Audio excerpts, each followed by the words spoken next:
नमो अरहन्ताणं नमो सिद्धाणं नमो आयर्याणं नमो उवज्जायाणं नमो लोये सव्वसाहूणम्।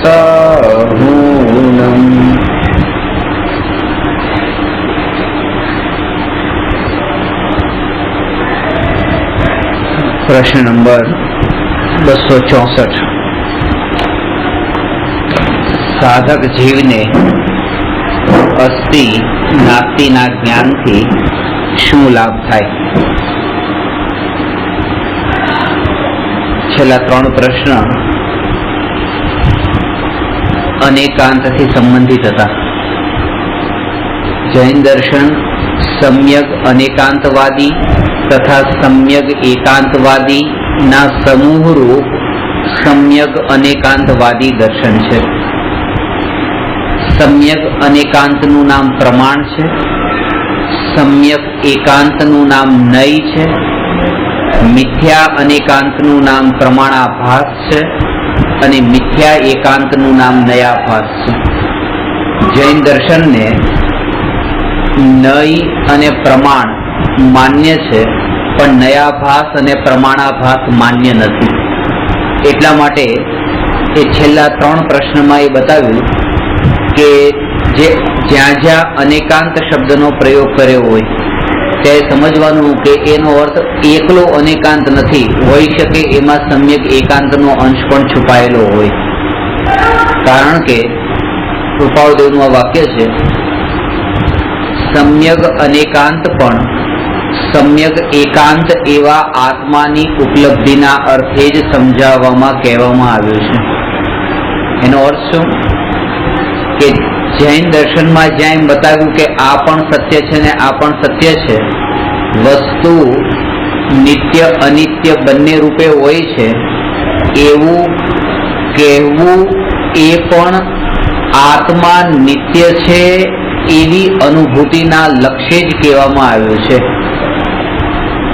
जो नित्य आत्मानी अनुभूति न थाय तो वस्तु नित्य छे अने वस्तु अनित्य छे एवुं जे अनेकांतपणुं छे ए समजवाथी कई लाभ नथी।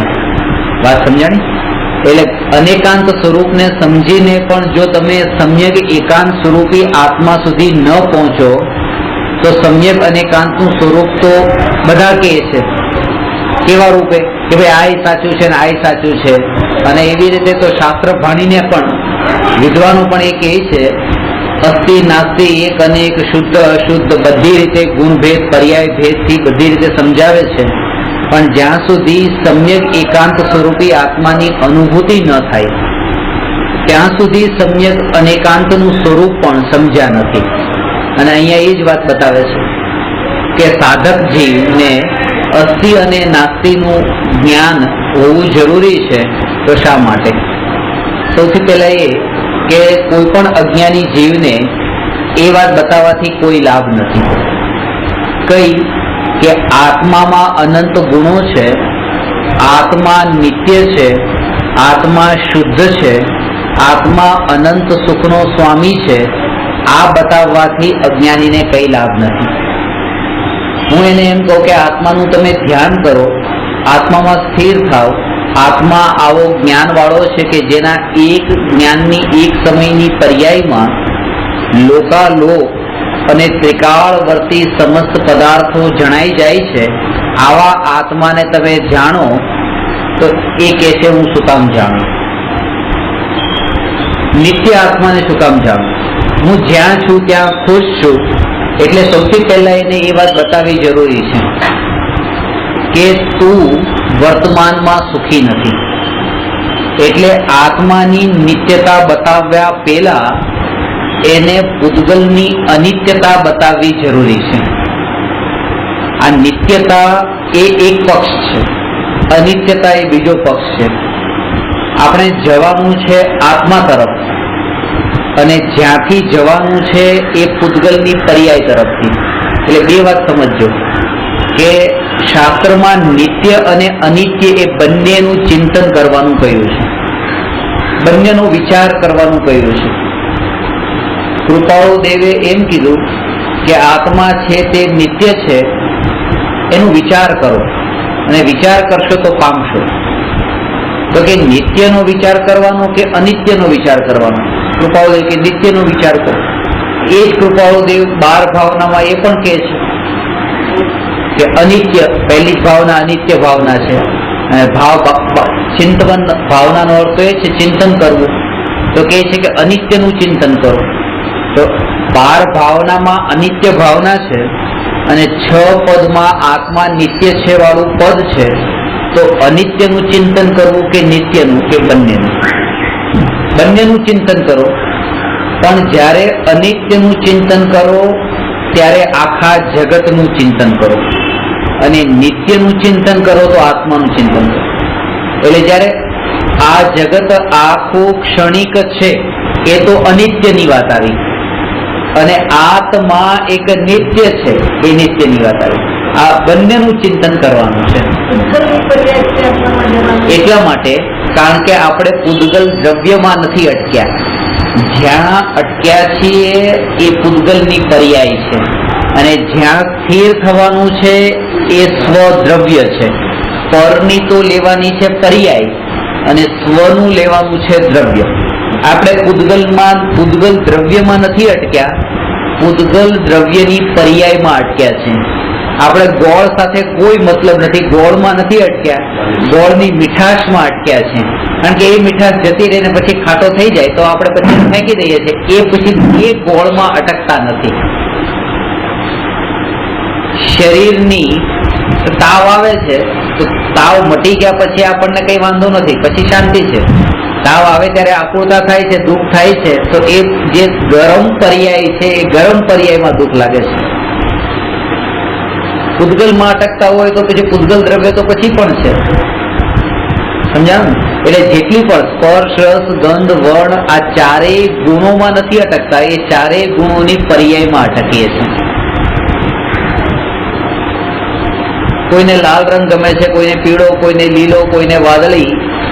તો આ જે રાગ અને દ્વેષના ભાવ રંગમાં નથી, એને રાગ અને દ્વેષના ભાવ એને રંગમાં નથી, પણ રંગની જે એક સમયની પર્યાય છે એમાં રાગ દ્વેષના ભાવ છે. અને એ જ કારણ છે કે જે વર્તમાનમાં વાદળી છે એ પછી સફેદ થવાનો છે. એટલા માટે વાદળીમાં જે પર્યાય સ્થાપિત થઈ ગઈ છે કે આ સુખરૂપ છે, એ સફેદ થતા પછી તરત જ એનું સુખ પણ જતું રહે છે. એટલે પર્યાય ક્ષણિક છે પૂદગલની. એટલા માટે પૂદગલની પર્યાયના લક્ષ્ય માનવામાં આવેલું સુખ પણ એક ક્ષણ પૂરતું છે, એ ક્ષણિક છે. આત્મદ્રવ્ય નિત્ય છે એટલે અને એ ટકીને રહી છે. એટલે આત્મામાં માન્યું સુખ જે છે એ સુખ પણ નિત્ય છે, પણ ટકીને રહી છે. એટલે બે વાત થઈ. એક બાજુ તો લેવાની પૂદગલ પર્યાય અને બીજી બાજુ લેવાનું સ્વદ્રવ્ય. પર પર્યાય અને સ્વદ્રવ્ય. પર પર્યાય નો પરિચય અનાદિકાળથી છે અને સ્વદ્રવ્યનો પરિચય આજ સુધી ક્યારેય થયો નથી. અને પર પર્યાયનો પરિચય છે એ પણ યોગ્ય, એ પણ બરાબર નથી. કારણ કે જે અનિત્ય પર્યાય છે એ અનિત્યમાં નિત્યની સ્થાપના થઈ ગઈ છે. અનિત્યમાં નિત્યની સ્થાપના કરી છે, એટલા માટે જે નિત્ય છે એનો વિચાર જ આવતો નથી. એટલા માટે આપણે જ્યાં છીએ ત્યાં એમ જ લાગે છે કે આ અહીંયા હું હંમેશા માટે છું, અહીંયા રહેવાનો છું, અહીંયા રહેવાનો છું, એની પછી અહીંયા નથી એવો વિચાર નથી આવતો. અને એવો વિચાર જેને આવે એને જ જે કીધું ને કે 3 લોકના કોઈ પણ પ્રદેશ પર રહેવાની તૈયારી એ આત્માની જ હોય, જેને આ વર્તમાન પર્યાયમાં એકત્વ સ્થાપિત ન થયું હોય, જેનું એક જ કાર્ય હોય, જેના 2 કાર્ય ન હોય. જમવાનું, ફરવાનું, બોલવાનું, ચાલવાનું, આવા જેના કાર્ય છે એ નિયમથી દુઃખી થવાનો છે. જેને એક જ કાર્યને પોતાનું લક્ષ્ય અને પોતાનો સ્વભાવ માન્યો છે એ હવે દુઃખી નહીં થાય. એ કાર્ય જાણવાનું છે. એટલે તમે અહીંયા શું કરો છો? તમે અહીંયા સાંભળો છો, પછી ચાલશો, પછી ગાડીમાં સફર કરશો, પછી ઘરે જઈને જમશો, પછી ઊંઘશો, આવા અનેક ક્રિયાપદો, આવા અનેક કાર્યો જે આપણે પોતાના માન્યા છે અને એ બધામાંથી પોતાનું અસ્તિત્વ મટાવીને બધામાં એક જ કાર્ય જાણે છે. જાણવા જાણવા જાણવા જાણવા સિવાય બીજું કઈ કાર્ય હું નહીં કરું. અને એ જાણપણું પણ જ્ઞેયોનું નહીં, પોતાના સ્વભાવનું. પોતાના સ્વભાવના જાણ્યા સિવાય આજ સુધી મેં બીજું કંઈ કર્યું નથી. કારણ કે બીજાને જાણવામાં પણ દ્રષ્ટિ પાછી પર તરફ જાય છે. એટલે આ વાત ખાસ સમજજો, સમજવા જેવી છે કે હું શું કરું છું કે મેં કંઈ નથી કર્યું. મેં પર પદાર્થને માત્ર જાણ્યું. રોટલી તમે બનાવી કે ના? બનેલી રોટલીને તમે જમ્યા કે ના? હું આત્મા રોટલી બનાવતો પણ નથી, હું આત્મા રોટલીને જમતો પણ નથી. આ બે વાત પાકી. તો શું કરું છું કે હું આત્મા જે રોટલી એની યોગ્યતાથી બને છે એને જાણું છું. હું આત્મા જે રોટલી પોતાની યોગ્યતાથી પેટમાં જાય છે એને જાણું છું. આવું જે જાણનાર જાણનાર જાણનાર એ હું છું, આવો જ્યાં સુધી વિચાર રહે છે ત્યાં સુધી પણ એ જીવ પરમાં અટકેલો રહે છે. એને અનુભૂતિ નથી થતી. એને સ્વભાવનો આશ્રય ત્યાં સુધી એ નથી લઈ શકતો. કારણ કે પહેલા જેવી રીતે પરમાં અટકતો હતો એવી જ રીતે પછી પણ પરમાં જ અટકે છે. પહેલા પરમાં અટકતો હતો કે હું રોટલીને બનાવવા વાળો છું, હવે અટક્યો છે હું રોટલીને જાણવા વાળો છું. પછી રોટલીને ખાવા વાળો છું, હવે ખવાઈ રહેલી રોટલીને જાણવા વાળો છું. એમ કરીને એ પરનો કર્તા બનતો હતો, હવે પરનો જ્ઞાતા બન્યો. પરનો કર્તા બનવામાં પણ સ્વભાવને પામ્યો નહીં અને પરનો જ્ઞાતા બનવામાં પણ સ્વભાવને પામ્યો નહીં, પોતાને પામ્યો નહીં. જ્યારે આત્માનો અનુભવ થાય છે ત્યારે એક પણ પરદ્રવ્ય દ્રષ્ટિમાં આવતું નથી. દ્રષ્ટિ અગોચર થવાનું નામ એ છે કે જગતમાં એ પદાર્થની સત્તા છે કે એ પદાર્થની સત્તા નથી, એવા બંને વિકલ્પ નીકળી જાય છે. ત્યારે આત્માની અનુભૂતિ થાય છે. પદાર્થની સત્તા છે અને પદાર્થની સત્તા નથી, એ બંને વિકલ્પ નીકળી જાય છે. જ્યાં સુધી મને એ વિચાર આવે છે કે તમે મારા મિત્ર છો, એવો વિચાર આવે છે. હવે પછી વિચાર કર્યો કે તમે મારા મિત્ર છો, એ વિચાર મારે કરવો જ નથી. તમે મારા માટે આ જગતમાં છો જ નહીં. તો તમે જ્યાં સુધી મારા માટે આ જગતમાં છો એવો વિચાર કરતો તો એ પણ તમારો જ વિકલ્પ હતો. અને હવે તમે મારા માટે આ જગતમાં છો જ નહીં, એ પણ તમારો જ વિકલ્પ છે. એમાં તમારાથી હું હટ્યો નહીં. એવી રીતે રોટલીને બનાવવામાં પણ હું રોટલીમાં અટક્યો હતો અને હવે રોટલીને કરતા પણ મારે અટકવું નથી. બસ હું તો એનો જાણનાર. એમાં પણ હું એને પરમાં જ અટક્યો, સ્વમાં ન આવે. સ્વમાં આવવાનો અર્થ એ છે કે એની સત્તા જ મારા માટે રહી નથી. એટલે કે દ્વૈત, બેપણું હવે ઉત્પન્ન થતું નથી. બેપણું તો ત્યારે ઉત્પન્ન થતું હતું કે હું આત્મા જાણનારો અને આ જગતના પદાર્થો એ મારા જ્ઞેય. ત્યાં દ્વૈત ઉભો થતો હતો, જ્ઞાતા અને જ્ઞેય વચ્ચેનો. અને જ્યાં દ્વૈત ઉત્પન્ન થાય છે ત્યાં વિકલ્પ ઉત્પન્ન થાય છે. જ્યાં વિકલ્પ ઉત્પન્ન થાય છે ત્યાં સ્વભાવનો અનંત ઘાત થાય છે. એટલા માટે, કારણ કે નારકીનું દુઃખ જે છે એ દુઃખ તો કઈ નથી. 6 ઢાળમાં જે દુઃખ વાંચ્યું છે એ દુઃખ કઈ નથી. તિલ તિલ કરે દેહ કે ખંડ, અસુર ભીડાવે દુષ્ટ પ્રચંડ, સિંધુ નીર તે પ્યાસ ન જાય, તો પણ એક ન બુંદ લહાય. આ નરકતીનું દુઃખ છે કે ત્યાં શરીરના તલતલ જેટલા ટુકડા કરી નાખે છે એક નારકી બીજા નારકી સાથે લડીને.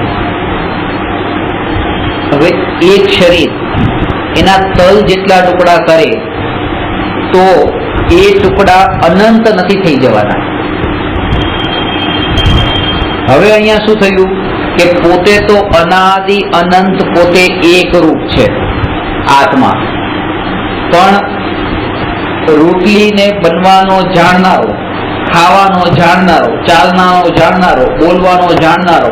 તો આવું જે જાણવાપણું જે નિત્ય હતું, જે અખંડ હતું, આ એક એક સમયની પર્યાયમાં આવા વિકલ્પો કરી કરીને જાણવાપણું ખંડિત થયું અને આવી રીતે અનંત પર્યાય અત્યાર સુધીમાં વીતી એ અનંત ખંડ ખંડ રૂપે આજે અખંડ જાણપણાના અનંત ખંડ થયા. અનંત ખંડનું નામ છે અનંત વિકલ્પ થયા.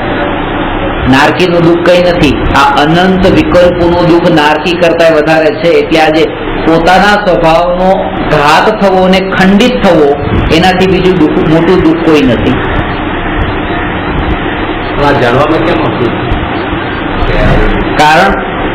કારણ કે ઇન્દ્રિય જ્ઞાન છે. ઇન્દ્રિય જ્ઞાન છે ને એ ઇન્દ્રિય જ્ઞાન વડે જે સ્થૂળ પદાર્થ જાણવામાં આવે છે એને જ જાણે છે. જે સૂક્ષ્મ વસ્તુ છે એને જાણવા તરફ એનો ઉપયોગ જ નથી જતો. જાણી શકે છે પણ જે વ્યક્ત છે એટલાને જ વાપરવા માંગે છે, જે ખજાનાનો ઉપયોગ કરવા માંગતો નથી. પોતાની પાસે કરોડોનો ખજાનો છે, 10 રૂપિયા લઈ નીકળે છે, 10 રૂપિયાને જ વાપરવાના પ્લાનિંગ કરે છે કે 10 વાપરવાના છે. બધામાંથી 2 રૂપિયાની હું આ શાકભાજી લઈશ, 2 રૂપિયાનું આ લઈશ, 3 રૂપિયાનું આમ લઈશ, એના વિચારોમાં અટકી ગયો છે. શક્તિ બીજી ઘણી બધી છે. એવી જ રીતે અત્યારે આ જે વ્યક્ત જ્ઞાન છે ઇન્દ્રિય જ્ઞાન છે. આ આંખેથી દેખાય એવું જ્ઞાન, કાનેથી સંભળાય એવું જ્ઞાન, નાકેથી સૂંઘાય એવું જ્ઞાન. તો જે વ્યક્ત જ્ઞાન છે એ વ્યક્ત જ્ઞાનનો જ ઉપયોગ કરવા માંગે છે. કારણ કે એને ખબર નથી કે અંદરમાં અનંત ખજાનો છે. એ અનંત ખજાનો પોતાને નથી અનુભવમાં આવ્યો.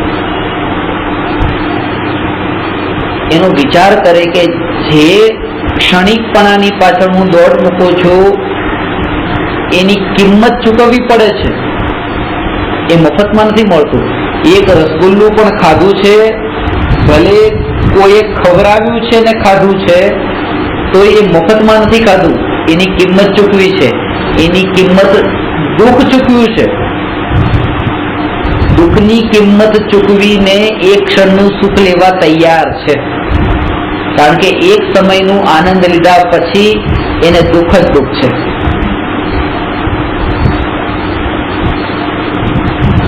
જાણે છે કે પરિગ્રહ ભેગો કરવો એ દુઃખ છે, પણ એ દુઃખને સહન કરવા તૈયાર થઈ જાય છે. કારણ કે એક ક્ષણનું સુખ એને લાગે છે. એક ક્ષણના સુખ માટે એ દુઃખની પણ એને તૈયારી બતાવવા તૈયાર ચાલશે, વાંધો નથી. કારણ કે એક નિત્ય સુખ અનુભવમાં આવ્યું નથી અને ક્ષણિક સુખ અનાદિકાળથી અનુભવમાં આવ્યું છે, એનો પરિચય છે. એટલે નિત્યમાં પુરુષાર્થ કરવાની ઈચ્છા, જો નિત્યનો પુરુષાર્થ કરવા માટે પણ જાય તો વર્તમાનના ક્ષણિક સુખનું બલિદાન આપવું પડે અને એ બલિદાન આપવાની એને અત્યારે તૈયારી લાગતી નથી, એટલો પુરુષાર્થ નથી પડતો. મૂળ પુરુષાર્થ જોઈએ.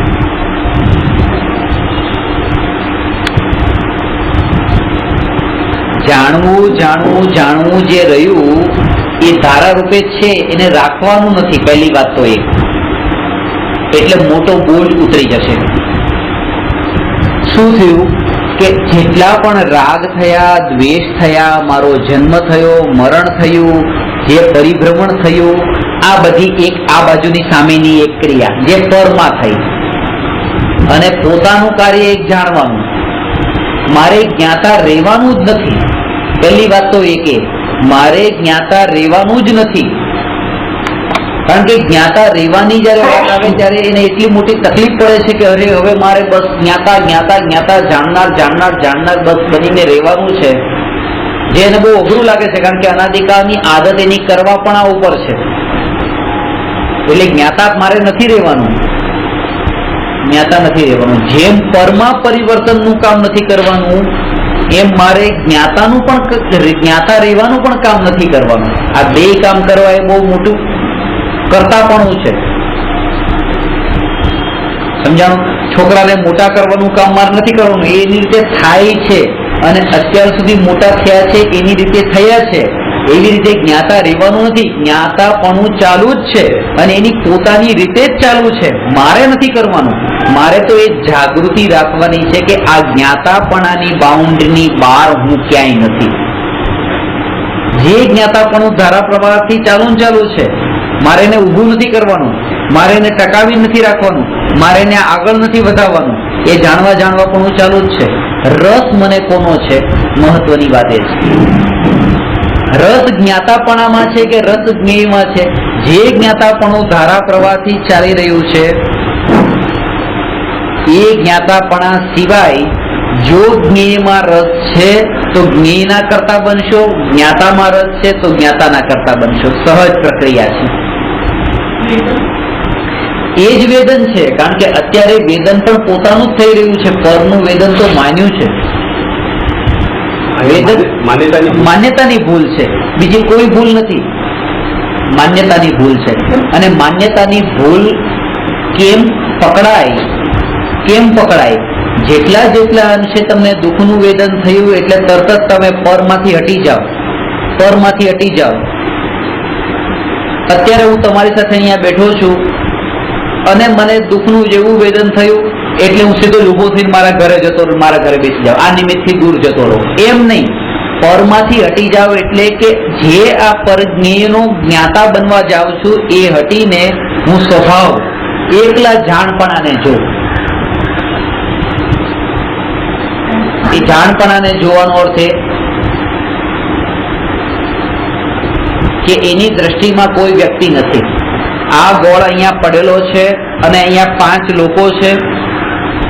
હવે 5 લોકો આ ગોળમાં 5 ગોળને 5 માંથી કોણ ખાશે એ વિકલ્પમાંથી બહાર નીકળીને એક જ વાત, ગોળ મીઠો છે. મારે જોર ક્યાં આપવાનું છે? ગોળના સ્વભાવ પર. ગોળ મીઠો છે. એને ખાનારા કોણ છે, ક્યારે ખાશે, કેવી રીતે ખાશે, એ કઈ નહીં. ગોળ મીઠો છે. આ જ્ઞાન કોને જાણશે, ક્યારે જાણશે, કેટલું જાણશે, કેવા રૂપે જાણશે? નહીં. એ જ્ઞાન માત્ર જાણશે. કારણ કે કોને જાણશે એ જયારે તમે વિચાર કરો છો ને ત્યારે બે ભેદ પડે છે, સર્વજ્ઞના અને અલ્પજ્ઞના. આ કોને સામેવાળી પાર્ટી ઉપર જાઓ છો ને ત્યારે આ એક જ્ઞાન, આ કેવળ જ્ઞાન, આ નિગોદનું જ્ઞાન. કેવળ જ્ઞાન લોકાલોકને જાણવા વાળું જ્ઞાન. અહીંયા જ્ઞાન અને આ લોકાલોક જ્ઞેય. આ નિગોદનું જ્ઞાન, આ અક્ષરમાં અનંતમાં ભાગને જાણવા વાળું જ્ઞાન. જ્યારે અહીંયા જોઉં છો ત્યારે અહીંયા બે ભેદ પડે છે. કેવળ જ્ઞાન, સર્વજ્ઞ અને અલ્પજ્ઞના ભેદ તો ત્યારે પડે છે જ્યારે જ્ઞેય ઉપર દ્રષ્ટિ જાય છે. આ બેને હવે હટાવી દો તો માત્ર જ્ઞાન. આણે પણ જાણ્યું. કોને જાણ્યું એ જોશો નહીં તો પછી કેટલું જાણ્યું એ પણ દેખાશે નહીં. કેવી રીતે જાણ્યું એ પણ દેખાશે નહીં. કારણ કે કેવી રીતે જાણ્યું એનો મતલબ શું? કે આણે સ્પર્શેન્દ્રિયના નિમિત્તથી અક્ષરના અનંતમાં ભાગનું જ્ઞાન થયું. અહીંયા અતિન્દ્રિય જ્ઞાન ઇન્દ્રિયના અવલંબન વિના થયું. પણ જ્યારે સ્વભાવથી નજીક જઈને જોશો તો ત્યારે એ પણ તો જે નિમિત્તથી અનુભવ થયો છે એ પણ અનુભવ નિમિત્તનો નથી, એ પણ પોતાનો છે. એક વ્યક્તિએ હલવાને હાથેથી લઈને ચાખ્યો છે કે કોઈએ ચમચીથી ચાખ્યો છે, તો ચમચી વાળાએ જે ચાખ્યો છે એ ચમચીનો મીઠાપણું નથી, એ સ્વાદ એ હલવાનો જ છે. હાથેથી ખાય તો પણ હલવાનો જ સ્વાદ છે, ચમચીથી ખાય તો પણ હલવાનો જ સ્વાદ છે, અને સીધી જીભ ત્યાં લગાવે તો પણ હલવાનો જ સ્વાદ છે, અવલંબન વગર. એ સ્વાદ એનો જ છે. ચમચીથી ખાય તો ચમચીનો સ્વાદ બિલકુલ નથી. એવી રીતે જ્યારે આ નિગોદનો જીવ ઇન્દ્રિયથી જાણે છે તો ઇન્દ્રિયનું જ્ઞાન નથી, એ આ જ્ઞાન સ્વભાવ જ છે ને જ્ઞાનનું જ પરિણમન છે. કેવળી ભગવાન પણ જાણવા રૂપે જ પરિણમન કરે છે, નિગોદીઓ પણ જાણવા રૂપ પરિણમન કરે છે, એ સિવાય કઈ નથી.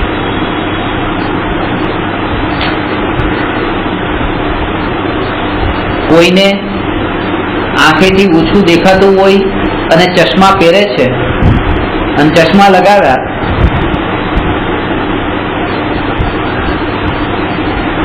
જ્યાં સુધી ચશ્મા નીચે પડ્યા હતા ત્યાં સુધી સામેનું દેખાતું નતું.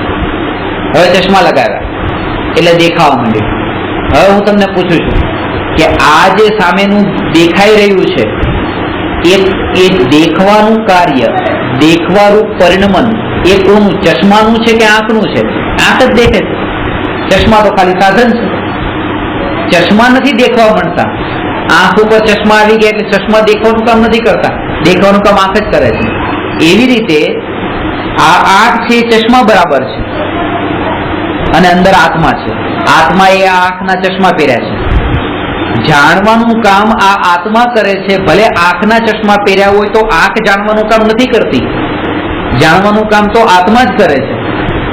અત્યારે આત્માનું જ્ઞાન છદ્મત દશામાં એવું પરાધીન છે કે એને આ ચશ્મા લગાવવા પડે છે આંખના. એટલે જેને ચશ્મા લાગ્યા એને એમ લાગે અમારા ચશ્મા લાગ્યા, અને જે નથી પહેરતા એને એમ કે ચશ્મા વગરના છે. એમ નહીં, એને ચશ્મા લાગેલા છે, આંખના ચશ્મા તો છે જ તે ને. પરાધીનતા છે, પણ એ પરાધીનતાને પણ જો ગૌણ કરો તો ત્યાં પણ એકલું જાણપણું છે. કારણ કે એ આંખ પણ દેખતી નથી, જાણતી નથી, ત્યાં જ્ઞાન જ જાણવાનું કાર્ય કરે છે. જો તમે કહેશો આંખ ન હોય તો દેખાય કેવી રીતે, કાન ન હોય તો સંભળાય કેવી રીતે, આ ઇન્દ્રિય ન હોય તો જ્ઞાન કેવી રીતે થાય? અત્યારે તો ઇન્દ્રિયોની જરૂર છે, અત્યારે તો ઇન્દ્રિયોની જરૂર છે. ઇન્દ્રિય નહીં હોય તો જ્ઞાન કેવી રીતે થાય? આ આંખ નહીં હોય તો જ્ઞાન કેવી રીતે થાય? કાન ન હોય તો જ્ઞાન કેવી રીતે થાય? આવો વિચાર એને જ આવે છે. જો ફરીથી કહું છું, આંખ ન હોય તો જ્ઞાન કેવી રીતે થાય એવો વિચાર કોને આવે? જેને આ પૂતગલોને દેખવા હોય. કારણ કે પૂતગલનું જ્ઞાન જ જેને જ્ઞાન લાગતું હોય, શબ્દોનું જ્ઞાન જ જેને જ્ઞાન લાગતું હોય એને એમ થાય કે કાન ન હોય તો પછી જ્ઞાન કેવી રીતે થાય? એવી રીતે પાંચેય ઇન્દ્રિયોના વિષય જે પૂતગલો છે એ પૂતગલોને જ એને સર્વસ્વ માન્યા છે. એટલે એને એમ લાગે છે કે જો આ પાંચ ઇન્દ્રિય ન હોય તો જ્ઞાન કેવી રીતે થાય? યાની કે જયારે પાંચ ઇન્દ્રિયોથી જ્ઞાન પ્રવાહ વહેતો બંધ થઈ જાય છે ત્યારે જ અતિન્દ્રિય જ્ઞાન પ્રગટ થાય છે. ખરું જ્ઞાન ત્યારે પ્રગટ થાય છે કે જ્યારે જે જ્ઞાન ઇન્દ્રિયોના માધ્યમથી વેડફાતું હતું 20% પાંચ ઇન્દ્રિયથી 20% એવી રીતે પાંચે ઇન્દ્રિયથી આત્માનું જ્ઞાન વેડફાતું હતું. હવે કાનેથી સાંભળવાનું બંધ, આંખેથી દેખવાનું બંધ, નાકેથી સૂંઘવાનું બંધ, જીભેથી ચાખવાનું બંધ અને ચામડીથી સ્પર્શવાનું બંધ થયું ત્યારે આ 100% જ્ઞાન એ સ્વભાવને જાણવા તરફ વળ્યું. જે ખંડ ખંડ રૂપ થતું હતું, હવે એનું જે પ્રવાહ છે એ જ્ઞાન પ્રવાહ એ તો વધારે બળવાન થયો, વધારે મજબૂત થયો. એટલે જયારે આ આંખ દેખવાનું કામ બંધ કરી દે તો નિરાશ થવાની જરૂર નથી. કોને નિરાશ તો એ થશે જેને પૂતગલોને દેખવા હોય. કાન બગડ ખરાબ થાય તો એ નિરાશ એ થશે જેને અવાજ સાંભળવો હોય, જેને ગીતો સાંભળવા હોય, જેને શબ્દો સાંભળવા હોય. પણ જેને એવો અનુભવ થયો કે આખા જગતને ઘણું દેખ્યું ને ઘણું સાંભળ્યું, હવે પોતાને નથી જાણ્યું.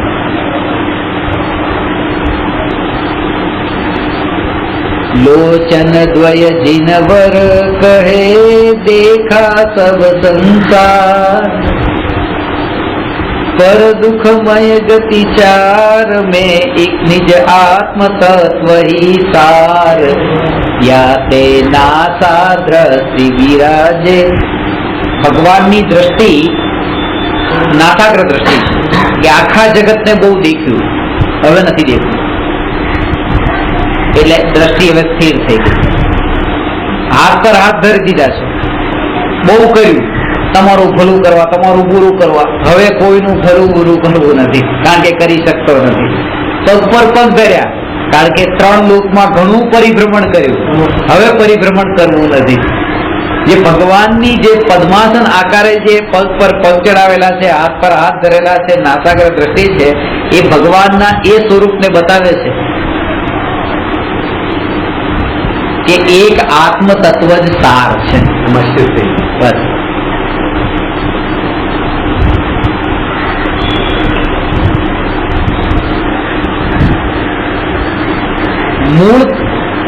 મૂળ પકડવાનું છે, ડાળીઓ નથી પકડવાની. આપણે મૂળ નથી શોધતા કે મૂળ ક્યાં છે, ડાળીઓ શોધીએ છીએ. હું તમને મળ્યો, તમારી સાથે વાદ વિવાદ થયો એટલે પછી દ્વેષ થઈ ગયો. હવે આનો કંઈક ઉપાય શોધવો પડશે. તમને મળ્યો, બસ શરૂઆત ત્યાંથી થઈ. હું એમને મળ્યો ને એમને મળતા જ રાગ થઈ ગયો, એમને મળ્યો એટલે આ થયું. એ બધી વાત તો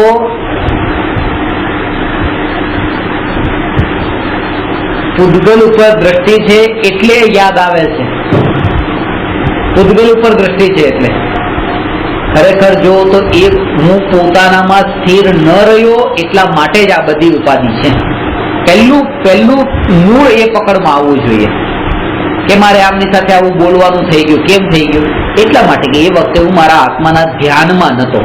બસ પહેલી વાત તો એ. જો મારા સ્વભાવમાં ધ્યાનમાં સ્થિર હોત તો આ ન આવે. કારણ કે હું કેટલાથી બચું. એકથી બચે તો બીજો, બીજાથી બચે તો ત્રીજો. નિમિત્તો બદલાશે.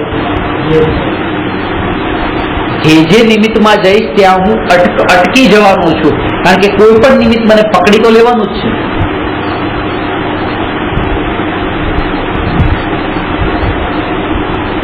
મુંબઈમાં એક વ્યક્તિની દુકાનદારી ચલાવતો.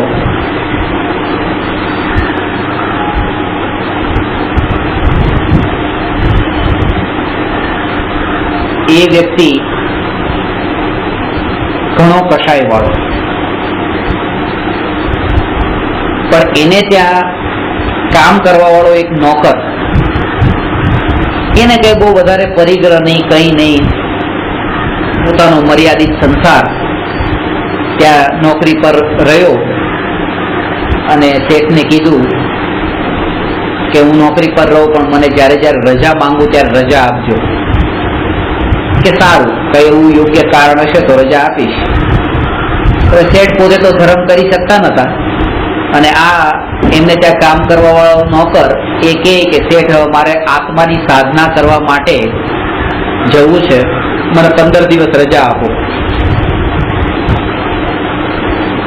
એક શહેરની બહાર ગામડું, ગામડાની બહાર એક પર્વત, પહાડ ઉપર એક નાની ઝૂંપડી એને રાખેલી અને ઝૂંપડીની સાફ સફાઈ કરવા માટે એક બુઢી એવી કોઈ મહિલા, દાંત બહાર નીકળી ગયેલા કાળી એવી ત્યાં રાખેલી. એનું બધું કામ કરે રાખે ત્યાં.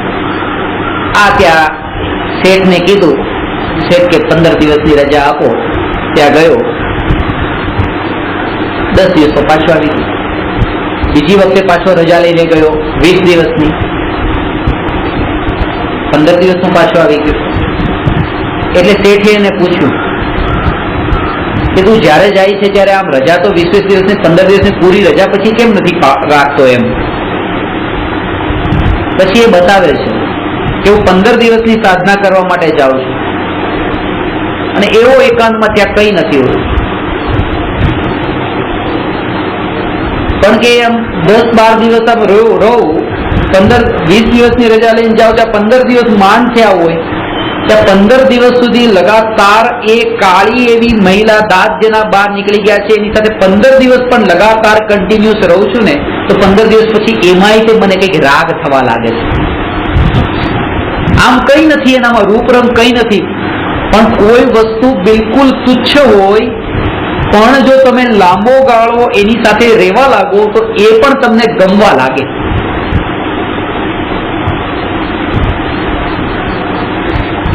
આવું એટલા માટે પછી કે હું પાછો આવતો રહું છું, કારણ કે પછી એમ લાગે છે કે હવે સાધના નહીં થાય. કહેવાનો અર્થ એ કે ગમે તે નિમિત્તને છોડીને ગમે ત્યાં જશો એ ઉપાય નથી. કારણ કે સ્વભાવમાં જ્યાં સુધી નથી ત્યાં સુધી ક્યાંયથી પણ આવા નિમિત્તો મળી જશે જે કષાય વાળા છે.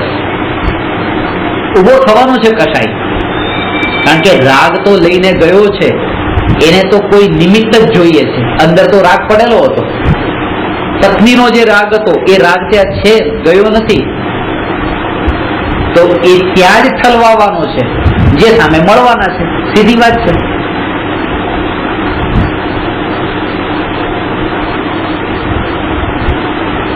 એટલે એ અનંતાનુબંધી રાગ જ એવો છે કે એ ખેંચી ખેંચીને ત્યાં લઈ જવાનો છે. ઘણી વખત એવું હોય કે મેં તમને 5 લેસન લખવા માટે આપ્યા, યાદ કરવા માટે આપ્યા, અને તમે યાદ નહીં કર્યા, અને મેં તમારા ઉપર કોઈ ગુસ્સો નહીં કર્યો. અને ક્યારેક નાનકડું એવું થોડુંક કામ આપ્યું હતું અને એના ઉપર એટલો ગુસ્સો આવી ગયો. તમને એમ થાય કે ક્યારેક બહુ મોટી ભૂલ કરીએ છીએ ત્યારે એટલો ગુસ્સો નથી આવતો, ક્યારેક નાની ભૂલ કરીએ ત્યારે આટલો બધો ગુસ્સો આવી જાય છે. આવું કેમ? એ મોટી ભૂલ છે એ વખતે એની પહેલા એવી ધારા ચાલતી હતી કે એવો આનંદમાં હતો કે ઘરવાળા સાથે બહુ સારી રીતે રહ્યો, તો એ ધારા એવી અહીંયા રહી કે ચલો અહીંયા તમે કામ ન કર્યું તો જવા દે છે. એ ધારા ટકીને રહી. અને ઘણી વખત એવો ક્રોધનો ભાવ ત્યાં જ હતો કે એ ક્રોધનો ભાવ અહીંયા લઈને આવ્યો, બધો ભાવ તમારા ઉપર ઠલવાણો. તમે કહેશો કે અમારા ઉપર આટલો ક્રોધ કેમ? અને આવું થાય.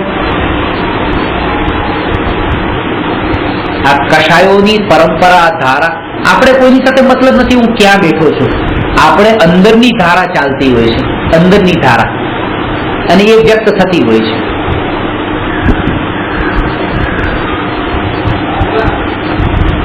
રોજ પોતાની મમ્મી પપ્પા માટે કઈ લઈને નથી આવતો, આજે મોટી ગિફ્ટ લઈને આવ્યો.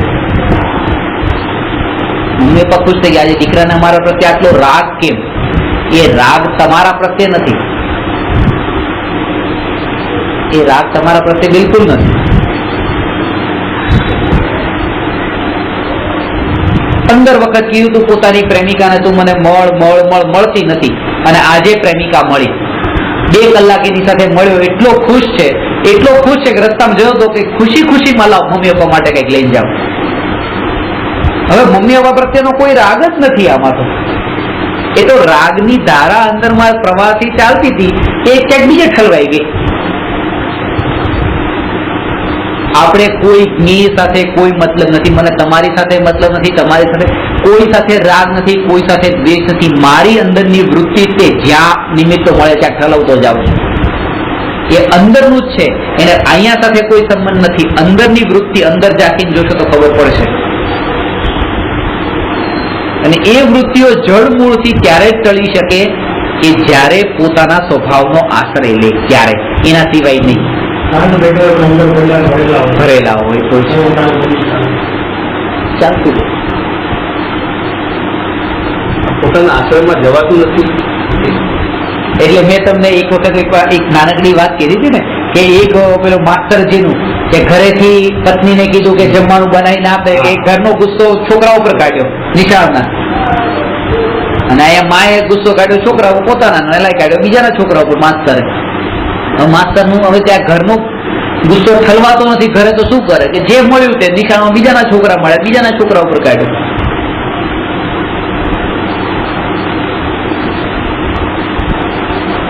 ધ્યેય બદલાય તો જ સ્વભાવમાં સ્થિર રહે. સ્થિરતા કેમ નથી રહેતી? કારણ કે ધ્યેય નથી બદલાણું.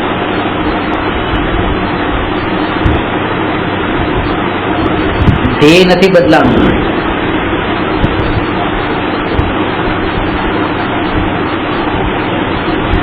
બીજો કિનારો નથી દેખાણો, મરણ વાળો કિનારો નથી દેખાણો.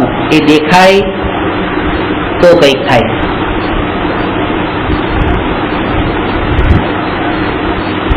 મરણ વાળો કિનારો નથી દેખાણો.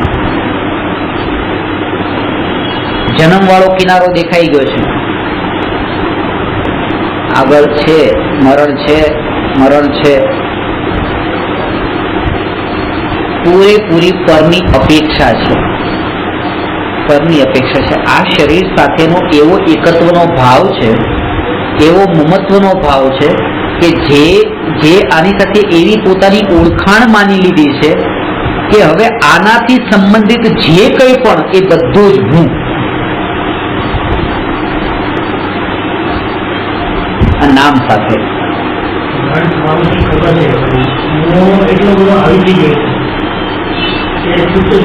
થવાનું છે ખબર છે, પણ અત્યારે નથી થવાનું. બીજાને થતું હોય તો પણ એમ લાગે છે કે મારું હજી નથી, મારે હજી વાર છે. આસક્તિ એવી છે, એટલી તન્મયતા શરીર સાથેની એવી છે. એક માં એનો 5 વર્ષનો દીકરો જ્યારે બીમાર પડ્યો, એટલો પ્રેમ જમરાજાનો કોલ લેટર આવી ગયો, એમ કે હું હવે આવવાનો છું લેવા માટે છોકરાને, એમ તો તરત જ કહી દીધું કે મેં મારી પૂરી જિંદગી જીવી લીધી છે, એને નહીં લઈ જતા, એની બદલે મને લઈ જાઓ, એની બદલે મને લઈ જાઓ. જમરાજા આવ્યા, દૂરથી આવતા જોયા, તરત જ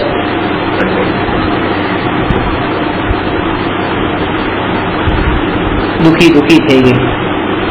જેવા નજીક આવ્યા તરત જ આંગળી ચેપી દીધી છોકરા તરફ, તમે જેને લેવા આવ્યા છો એ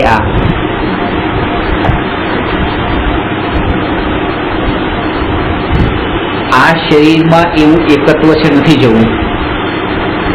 જયારે બિલકુલ નજીક આવે છે ને ત્યારે નથી જવું, પણ ત્યારે એવું નથી. જેમ જેમ નજીક આવે છે એમ આસક્તિ મોહ વધારે વધતો જાય છે.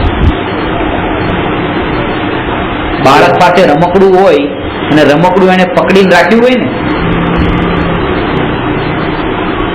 અને તમે 5 ફૂટની દૂરી પર છો અને બાળકને કહો રમકડું આપ, તો એ ફીટ પકડી રાખ્યું છે, અને પછી એ 5 ફૂટમાંથી તમે 2-3 ફૂટે આવો, 2 ફૂટે આવો, નજીક જેમ આવો ને એમ વધારે ફીટ પકડશે. જેમ જેમ મૃત્યુ નજીક આવે છે એમ આ બધી વસ્તુઓના રાગ અને મોહના ભાવમાં વધારે ગાઢપણું આવી જાય છે. કારણ કે જેની પાછળ મેં આખી જિંદગી કાઢી એ હવે કેમ છૂટી શકે, એટલે એના માટે તો ખરેખર કસોટીનો ટાઈમ છે, એટલે વધારે ફીટ પકડીને રાખે છે. અને તમે જો કે જેટલું ઢીલું પકડ્યું હોય ને છૂટી જાય એમાં એટલું દુઃખ નહીં થાય, જેટલું ફીટ પકડ્યું હોય ને છૂટે એમાં વધારે દુઃખ થાય. અને એ જ કારણ છે કે મરણના કાળે એટલી ફીટ પકડી રાખે છે, દુઃખી એટલે થાય છે.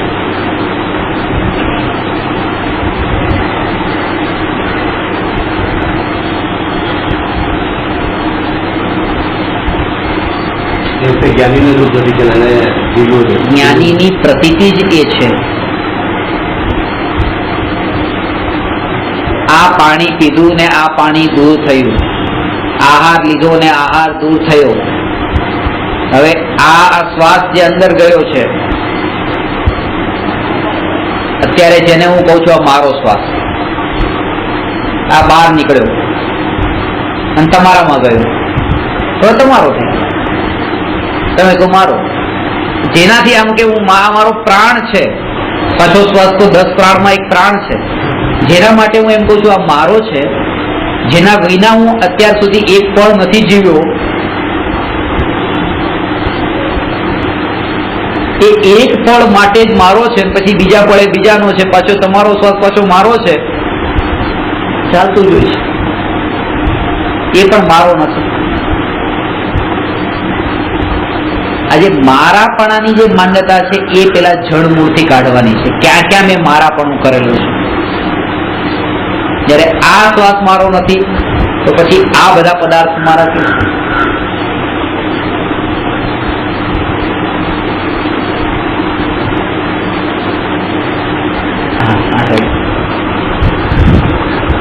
પ્રશ્ન એ છે કે સાધકને અસ્થિ અને નાસ્તિના જ્ઞાનથી શું લાભ થાય? અસ્થિ એટલે પોઝિટિવ ને નાસ્તિ એટલે નેગેટિવ, બંને વ્યૂ પોઈન્ટ જાણવા જરૂરી છે.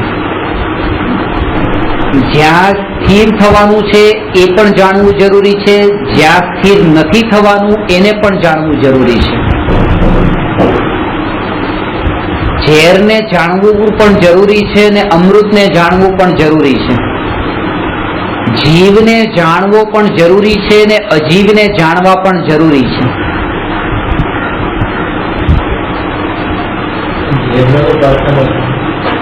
જાણવું જરૂરી છે, ચાખવું જરૂરી છે નથી કીધું. પાપને જાણવું જરૂરી છે પણ કરવું જરૂરી નથી. વાત સમજજો. ધર્મને જાણવો પણ જરૂરી છે ને પાપને જાણવો પણ જરૂરી છે. ભલે કરવાનું તો ધર્મ જ છે પણ જાણવાનું બંનેને છે. એ છોડવા મળેલા જમીનને જાણવી પણ જરૂરી છે, 17મા માળને જાણવું જરૂરી છે. 17 માળથી પડી જવાય એ જાણવું પણ જરૂરી છે, પણ પડવું જરૂરી નથી. જાણો કે 17મા માળથી પડે તો મરી જાય એ વાતને જાણો, માનો, પડવાનું નથી. પાપ કરે તો નરકાદી અધોગતિ થાય એ જાણો, માનો, કરવા જરૂરી નથી. એવી રીતે જ્યાં જ્યાં નથી અટકવાનું એ બધાને જાણવું જરૂરી છે, કારણ કે જાણવાથી શ્રદ્ધામાં નિર્મળતા આવે છે. એક છોકરાને બજારમાં લીંબુ લેવા માટે મોકલ્યો અને એ છોકરો બજારમાંથી સંતરા લઈને આવી ગયો. એનો મતલબ શું થયો કે એ છોકરાને લીંબુ કોને કહેવાય એની ખબર નથી અને સંતરાની પણ ખબર નથી. કે લીંબુની ખબર હોત તો લીંબુ જ લાવે અને સંતરાની ખબર હોત તો સંતરા ન લાવે, કારણ કે એ તો મંગાવ્યા નતા. એટલે જે નથી લાવવાનું એને પણ જાણવું જરૂરી છે. જો જાણ્યું હોય તો એમાંથી પણ બચી જાતે. પણ બે વાત સમજજો કે સ્વ અને પર, સ્વને પણ જાણવું ને પરને પણ જાણવું. પરને માત્ર જાણવું અને સ્વને જાણવું, એમાં લીન થવું, એમાં જમી જવું, એમાં રમી જવું, તલ્લીન થઈ જવું, અનંતકાળ સુધી બહાર નહીં નીકળવું. પર માટે આ બધું કરવાની જરૂર નથી.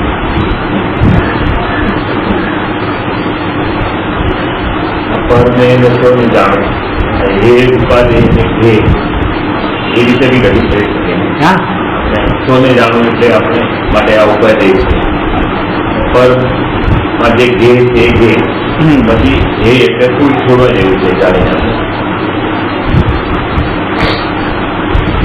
જોકે જીવ અને અજીવ એ બંનેને જ્ઞેય કયા છે. 7 તત્વોમાં જીવ અજીવ જ્ઞેય છે, આશ્રવ બંધ હેય છે, સંવર નિર્જરા ઉપાદેય છે અને મોક્ષ સર્વથા ઉપાદેય છે. જ્યાં પર્યાય હોય ત્યાં હેય અને ઉપાદેયના ભેદ પડે. આશ્રવ બંધ સંવર નિર્જરા મોક્ષ આ બધી પર્યાયો. જીવ અજીવમાં આ બે ભેદ નથી. એને તો જેમ છે તેમ જાણવાના છે. એમાં અજીવને જાણવાનું છે ને સ્વને જાણીને એનો અનુભવ કરવાનો છે. વાત સમજાણી? ચોખા છે, ચોખામાં કંકણ છે. આપણે એક એક કંકણ, આ કંકણ છે જાણવાનું છે, ના ચોખા છે એ જાણવાનું છે. કંકણને જાણવાના છે અને દૂર કરવાના છે, અને ચોખાને ચોખા રૂપે જાણવાના છે અને એને ચાખવાના છે, એનો અનુભવ કરવાનો છે. કંકણનો અનુભવ નથી કરવાનો, એને જાણીને એનાથી છૂટા પડે. અને બીજું કે ભેદ જ્ઞાન કરતી વખતે જે કંકણને ચોખાને વીણે એને ખબર છે. જો તમે શું કરો છો કે ચોખા વીણીએ છે, ચોખા હાથ જ ન લગાવતા હોય, કંકણને જ હાથ લગાડતા હોય, કાંકરા જ વીણતા હોય. એમ નહીં કે કાંકરા વીણીએ છે, ચોખા વીણીએ છે. લક્ષ્ય ચોખાનું છે અને દ્રષ્ટિ ચોખા ઉપર છે. કાંકરા તો પકડ્યા ને ફેંક્યા. એ ક્યાં ગયું, શું થયું, શું થાય છે, કઈ નહીં. દ્રષ્ટિ ત્યાં. એવી રીતે ત્રિકાળી ધ્રુવ આત્મા પર દ્રષ્ટિ રાખવી અને એના પર દ્રષ્ટિ પડતા સાથે સાથે પુરુષાર્થની નબળાઈથી કોઈ પર વસ્તુ જ્ઞાનમાં જણાય તો ભેદ જ્ઞાન કરીને એનાથી છૂટા પડી જવું. આવશે વચ્ચે, નહીં આવે એમ નહીં, પણ અટકવાનું નથી. એમાં અટકશે ક્યારે નહીં? જ્યારે એને ખબર હશે કે કાંકરા ખાવાના નથી, ચોખા ખાવાના છે. ખબર હશે તો. પોતાનો આત્મા જ ઉપાદેય છે, પર દ્રવ્ય ઉપાદેય નથી એવી શ્રદ્ધા હશે તો જ પરમાં નહીં અટકે. એટલે અહીંયા આપણે બેઠા છીએ ને, અહીંયા પણ એકવાર એવો અનુભવ કરી જોવું, અંતરમાં જઈને પોતાના એકપણાનો. અહીંયા ટોળામાં નથી, અહીંયા એક છું, એક રૂપ.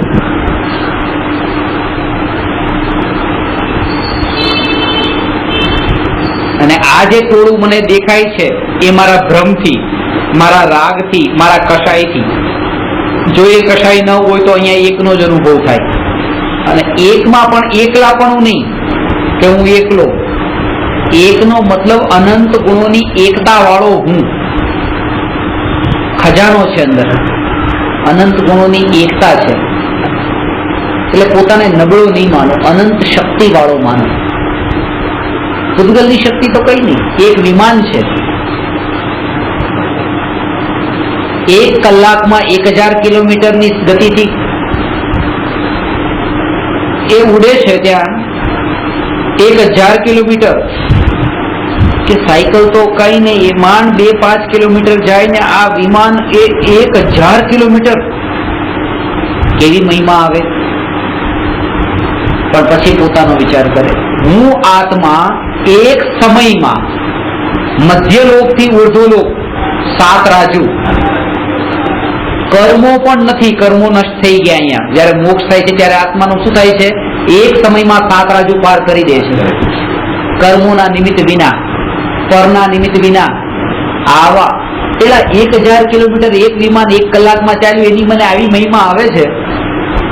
અને આ ભગવાન આત્માની મહિમા આવતી નથી, તો એમ પોતાની મહિમા આવે કે મારાથી મહાન આ જગતમાં કઈ નથી, મારાથી મહાન આ જગતમાં કઈ નથી. મેં આ મહાન એવા આત્માને, ભગવાન આત્માને કચરા સમાન એ કચરા પેટીમાં નાખી દીધો છે. મેં એની કદર નથી કરી. હવે મારી આંખ ખુલવી જોઈએ કે નહીં, મારાથી મહાન આ જગતમાં કઈ નથી.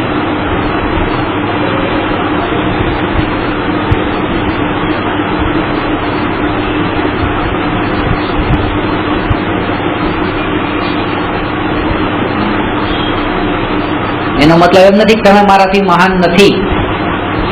દરેક આત્મા પોતે પોતાના માટે પરમાત્મા છે. બાકી બધા આત્મા તો માત્ર આત્મા છે. કારણ કે ધ્યાનનો ધ્યેય નથી. તમારે એનું ધ્યાન નથી કરવાનું. ધ્યાન તમારું પોતાનું કરવાનું છે.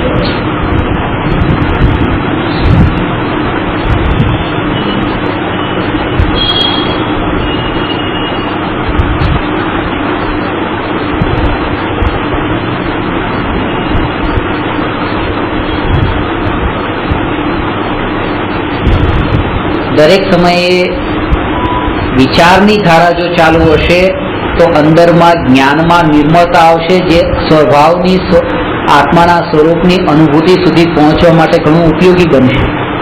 જેટલું જ્ઞાન નિર્મળ થશે એ તત્વ વિચારથી થશે. તત્વ વિચારથી થશે.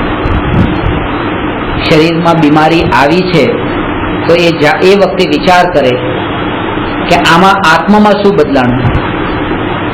આ વિચાર આવવો બહુ મુશ્કેલ છે, બહુ મુશ્કેલ છે. કારણ કે સંસ્કાર શરીરના અંદર એવા દ્રઢ પડેલા છે, નથી આવતું યાર. પણ જો પહેલેથી થોડો એવો અભ્યાસ કર્યો હોય ત્યારે આ મોટા ઝટકા પછી એને એવા મોટા નહીં લાગે.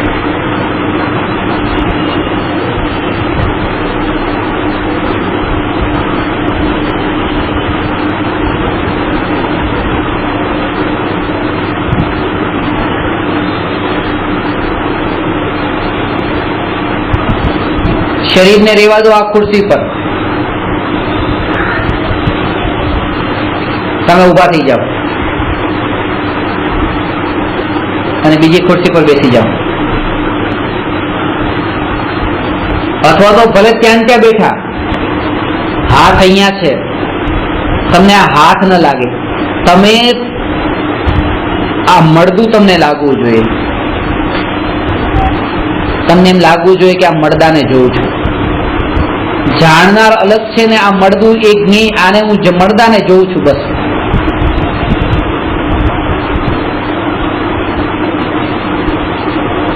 બે ભેદ નહીં પાડો.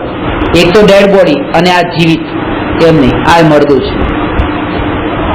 એવું નથી કે પછી મળદું થવાનું છે, અત્યારે જ મળદું છે. અત્યારે જ મળદું છે. કારણ કે જે જીવિત છે આત્મા છે, આ શરીર જીવિત નથી. જીવંત વસ્તુ આત્મા છે, શરીર અત્યારે જીવંત નથી. હા, અમને બતાવ્યું.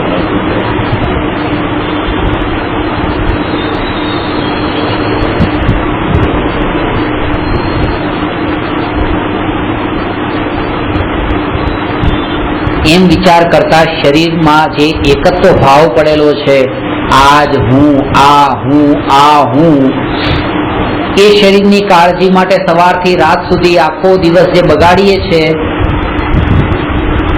એ તરત જ ખબર પડે કે આ બહુ મોટી મૂર્ખતા છે. મુંબઈની લોકલ બસમાં જતા હતા અને જોયું કે બસનો કલર ઉખડી ગયો છે. તરત જ એક વચ્ચે દુકાન આવી અને ઓઇલ પેન્ટનો ડબ્બો લીધો અને રંગવા માંડ્યા બસને, અને આખી રંગીન તૈયાર કરી દીધી. જે જોશે કે છે આ મૂરખ છે. 10 મિનિટ બસમાં બેસવાનું છે અને એમાં રંગ રોગનમાં લાગી ગયા. આ 20 વર્ષ, 25 વર્ષ, વધારે 50-60 વર્ષ હવે આ શરીર સાથે રહેવાનું, અને એના રૂપરંગમાં હું સજાવવામાં, શણગારવામાં, એમાં હું જો લાગી જાઉં, તો આ દેહની જે આસક્તિ છે આ જ મને સ્વભાવ તરફ લઈ જવામાં બાધક બને છે. આસક્તિ તો આ પૂરેપૂરી રાખીએ છીએ, અને જાણનાર કેમ જણાય એનો વિચાર કરીએ તો નહીં જણાય. આ આસક્તિ ઘટવી જોઈએ. મહિમા શરીરની છે, અનુભવ આત્માનો કરવાનો છે, નહીં થાય.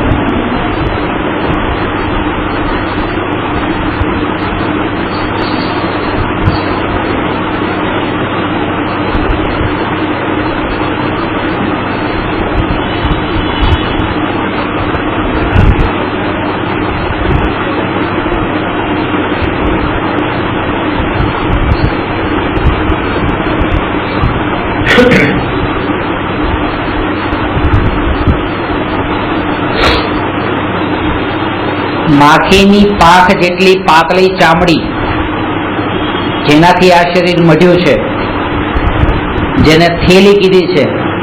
શેની થેલી? માંસ, હાડકા, ચરબી, પસ, લોહી એ બધું ભરેલું છે, જેમાં એવી આ થેલી. અને એ રૂપે ઓળખાણ કરું છું. આ એમ નહીં કે છે એટલે ઓળખાણ કરું છું, મારી દ્રષ્ટિમાં એ છે. બાકી આ 3 લોકના નાથ ભગવાન આત્મા છે, આ ભગવાન આત્મા છે, આ ભગવાન આત્મા છે.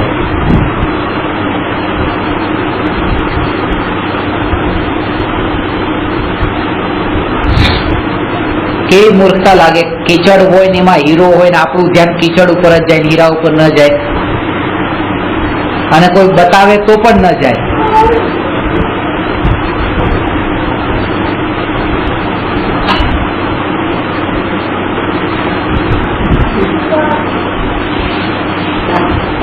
સમજાવે તો પણ ન જાય.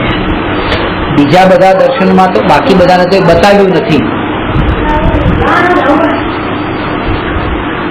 એને તો ખબર નથી કે આત્મા કેટલો મૂલ્યવાન છે. આપણને તો આ ખબર પણ પડી ને. એટલે ગુરુદેવ ઘણી વાર કહેતા, તમને તો આ ખબર પડીને જો અનુભવથી રહી ગયા તો હાથમાં આવેલું ગુમાવી દીધું.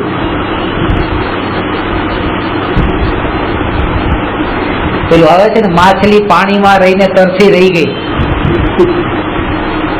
આ એના જેવું થઈ ગયું.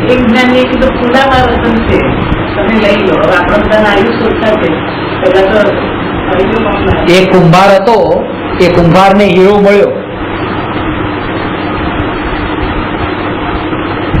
તો એને વિચાર આવ્યો કે આ હીરાનું શું કરવાનું, કે બહુ સરસ હીરો છે, ચમકતો હીરો છે, મારા ગધેડાના ગળે બાંધી દઈશ, બહુ સારો લાગશે. એટલે કોઈને ખબર પડી કે આ તો 1 કરોડ રૂપિયાનો હીરો છે. એટલે એને એની પાસે જઈને કીધું કે આ હીરો વેચવો છે. તો પેલા એ કીધું કે કેટલામાં લેવો તારે? તો કે ના, તારે વેચવું એક તું બોલ ભાવ.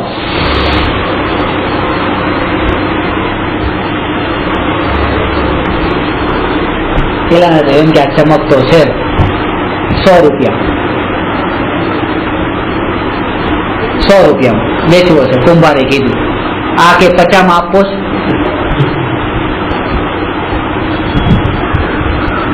પેલો કે ના નથી આપતો. થોડો દૂર ગયો એટલે જેમ થોડા દૂર જઈને પાછો બોલા ને ફેશન સ્ટ્રીટ જેવું, આવો આવો આવો આવો પાછા આવો કે આવો આવો કે આને એમ કે છે કઈ કીધું નહીં. થોડો દૂર જાય છે, હજી જોવે છે, બોલાવશે, ત્યાં જ કોઈ એની પાસે કુંભાર પાસે બીજો માણસ પહોંચી ગયો અને પૂછ્યું કેટલાનો, તો કે 100 રૂપિયાનો. પેલા કરતો 100 રૂપિયા હતા ને લઈ લીધો. આ પછી કુંભાર પાસે ગયો. કુંભાર ને કે મૂર્ખ, તને ખબર છે આ 1 કરોડ રૂપિયાનો હીરો તે 100 રૂપિયામાં વેચી દીધો? તો કે મારાથી વધારે મોટો મૂર્ખ તું છો, કારણ કે મને તો ખબર નથી કરોડ નો છે મેં 100 માં આપ્યો, પણ તને તો ખબર હતી કે કરોડ નો છે તોય તે 100 ના 50 કરતો હતો. મારાથી વધારે મૂર્ખ તું છો. તો જેને ખબર નથી એ તો ચલો નુકસાન કરે, પણ ખબર પડ્યા પછી પણ જો ન પામે તો એનાથી વધારે મોટો મૂર્ખ કોઈ નહીં. આજે રસ્તા પર ચાલી રહ્યા છે એ લોકોને તો હજી ખબર નથી આત્મા શું, મહાવીર ભગવાન શું, આદિનાથ ભગવાન શું, પરમાત્મા શું, કેવળ જ્ઞાન શું. એ નહીં પામે તો વાંધો નહીં. આપણે તો આ સમજીને જો ન પામ્યા તો આપણાથી વધારે મહા અભાગ્યશાળી બીજો કોઈ નહીં. જે અત્યારે સૌથી વધારે ભાગ્યશાળી છે આ પામીને.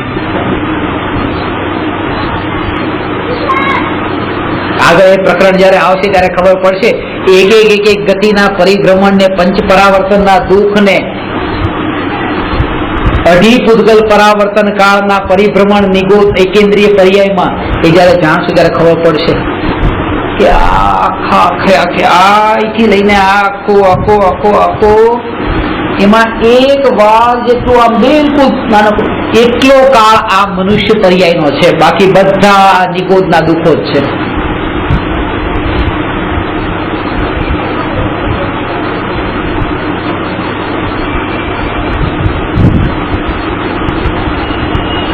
એટલે ગંગા સતી પાનબાઈ નું આવે છે, વીજળીને ચમકારે મોતીડા પોરવાય રે પાનબાઈ. અંધારું અંધારું અંધારું અંધારું અંધારું અને દોરો છે ને મોતી છે, મોતી પરોવો છે, પોરવાતો નથી, દેખાતું નથી. જેવો વીજળીનો ચમકારો થયો ને મોતીમાં દોરો પોરવી દીધો. બસ આમ આટલો મોકો મળ્યો ને એ મોકાનો લાભ લીધો. એવી રીતે આ મનુષ્ય પર્યાય અનંત કીડા મકોડા, ગાય ભેંસ, કૂતરા, બિલાડા, આ બધી પર્યાયો જેના નામ તો આપણને આવડે બાકી નથી આવડતા એવી તો સૂક્ષ્મ જીવો જોઈએ બધે પરિભ્રમણ કરીને કે 84 લાખ તો યૌની કીધી છે, બાકી તો અનંત પરિભ્રમણ છે.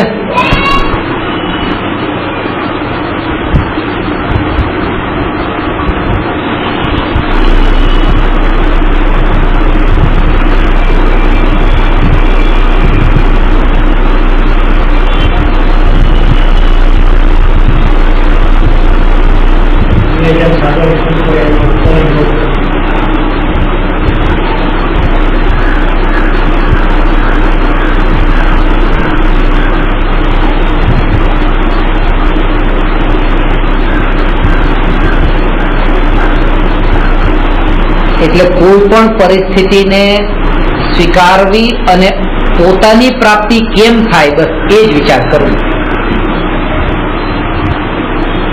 ગુરુદેવ પ્રવચનમાં કહેતા એક બેનનો વર ગુજરી ગયો. એ ગુજરી ગયો, હવે શું રો રો કરે છે કે ગુજરી ગયો તો ગુજરી ગયો, એટલે હવે તને ધર્મ કરવાનો ટાઈમ મળ્યો. ગયો 84 ના ચક્કરમાં કે હવે તું ચેતી જાય કે તારી પાસે ટાઈમ છે કે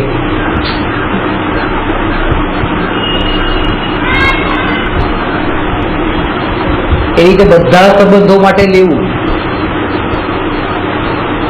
કોમળ થવાની જરૂર નથી, જેને આપણે કોમળતા કહીએ છીએ, આત્મીયતા કહીએ છીએ, પ્રેમભાવ કહીએ છીએ. પ્રેમભાવ નથી, એ પૂરેપૂરો સ્વાર્થ ભાવ છે ને મનુષ્ય ભાવને વેડફવા છે, બીજું કઈ નથી.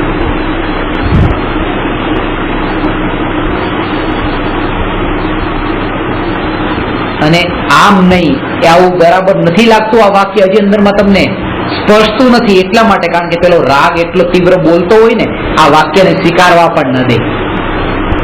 કે સગા સ્વાર્થી છે એ વાક્યનો સ્વીકાર ન કરવા દે, કારણ કે પેલો રાગ એટલો તીવ્ર બોલતો હોય.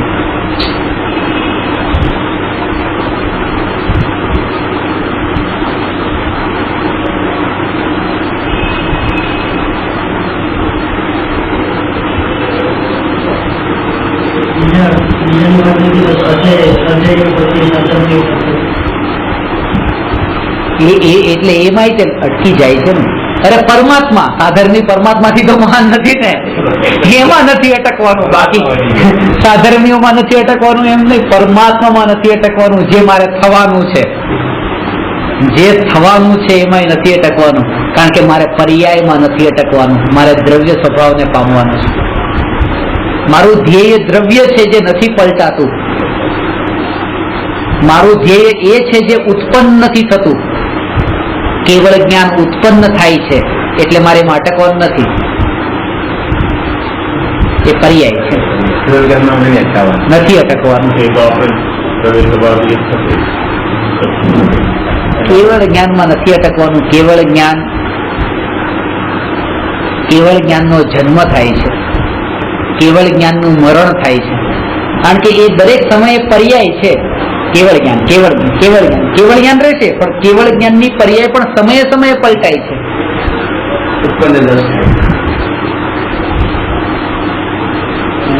જે ઉત્પન્ન થાય છે ને નષ્ટ થાય છે, ઉત્પન્ન થાય છે નષ્ટ થાય છે, એ પર્યાય જે દ્રવ્યમાંથી ઉત્પન્ન થાય છે નષ્ટ થાય છે, જે દ્રવ્યમાંથી ઉત્પન્ન થાય છે નષ્ટ થાય છે, એ દ્રવ્ય તે હું. લક્ષ્ય એના ઉપર રાખવાનું છે. એ માનું બાળક જન્મ્યું ને મરી ગયું, બીજું બાળક જન્મ્યું ને મરી ગયું, જન્મ્યું ને મર્યું, પણ બાળકને ઉત્પન્ન કરવાની શક્તિ મામાં નથી મળતી. બસ શક્તિ એ જોવાની છે. આ તો ઉત્પન્ન થાય છે, વ્યય થાય, ઉત્પન્ન થાય છે, વ્યય થાય છે, એની શક્તિ છે. આ આત્મામાં પર્યાય ઉત્પન્ન થાય, નષ્ટ થઈ, ઉત્પન્ન થઈ, નષ્ટ થઈ. આત્મા એનો એ રહ્યો જે આત્મા છે. બસ ત્યાં માની શક્તિ છે, અહીંયા આત્માની શક્તિ છે. આત્મામાં પણ માં છે છેલ્લે.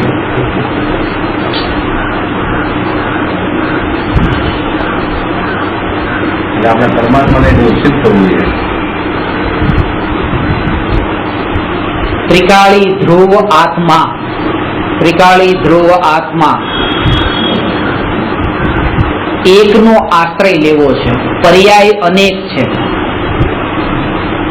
પર્યાય એક નથી. અવસ્થાઓ અનેક હોય છે, દ્રવ્ય એક છે.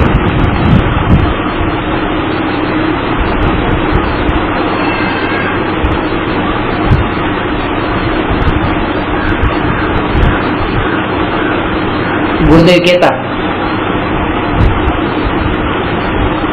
કે 52 પત્તા હોય, એ 52 પત્તામાં 13 પત્તા હોય, 4 ને વેચે 13.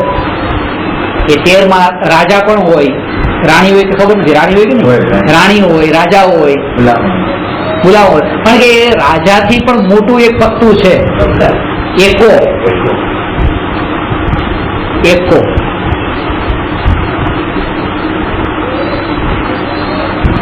આ મોક્ષની રાણી વાળી પર્યાય કે રાજા વાળી પર્યાય કરતા પણ ઉત્તમ એક ત્રિકાળી ધ્રુવ એક એટલે એકો.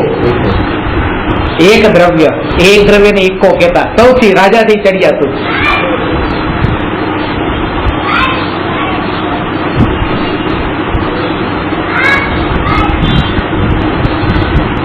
અત્યારે આમાં ધરતીકંપ થાય ને પડવા માંડે તો બચવા પ્રયત્ન કરો કે ન કરો? શું વિચાર આવે? બચી જાવ તો સારું, બચી જાવ તો સારું. એ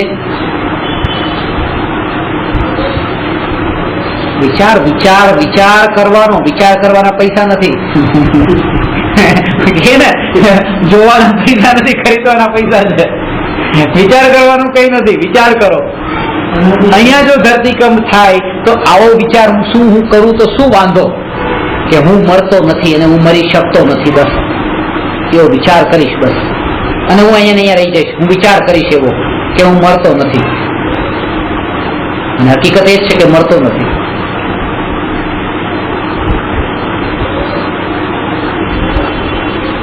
પેલું તડપવાનું થશે, ક્યારે જાવ, ક્યારે નીચે જાવ, એમાં મરી જઈ શક્યતા છે. આ સંભાવથી દેહ છૂટે. શું મને આ સ્વીકાર નથી? વિચાર કરવાનો એવો.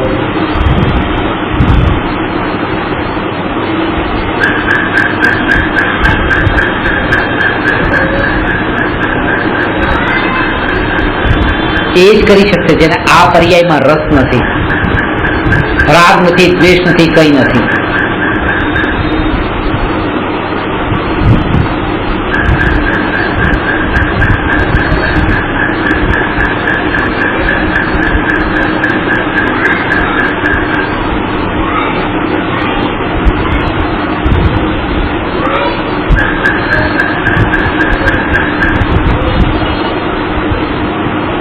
જેમાં નથી સ્થિર થવાનું એવા પરદ્રવ્યને માત્ર જાણવાના છે, પણ એમાં જામી નથી જવાનું.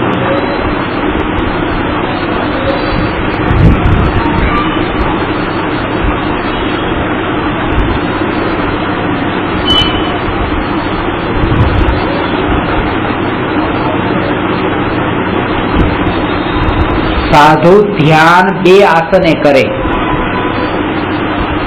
પદ્માસન અને ખડગાસન, પણ આહાર એક આસને જ લે, ખડગાસન, ઉભા ઉભા, બેઠા બેઠા નહીં.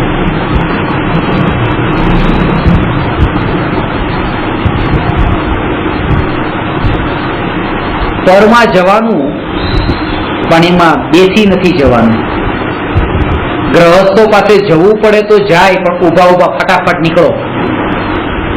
આપણે કોઈને ત્યાં જઈએ ને, કોઈને મોકલીએ કામ પર કે જે આ કામ કરી આય, અને ઉભા ઉભા નીકળી જજો, રોકાતો નહીં.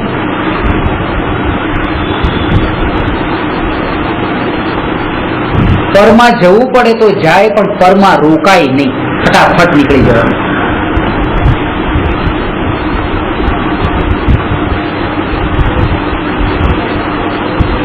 અને એ પણ પાછી સ્વભાવની સ્પર્શના સાથે, જાગૃતિ સાથે.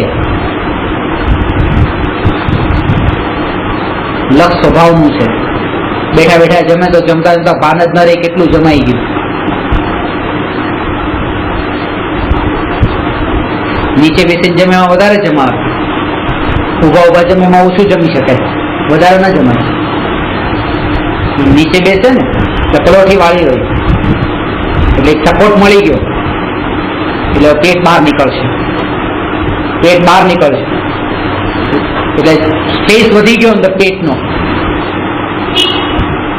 ઉભા ઉભા એટલું ન જમી શકાય, અંદર ખોરાક જ એટલું ન જાય. દોડતા દોડતા તો એનાથી ઓછું જાય.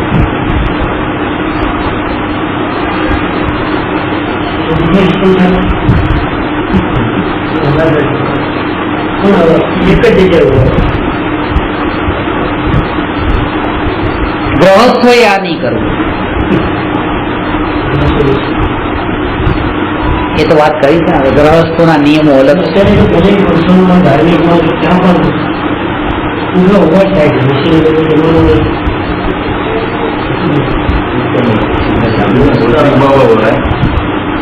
જવાનું બી ઉભા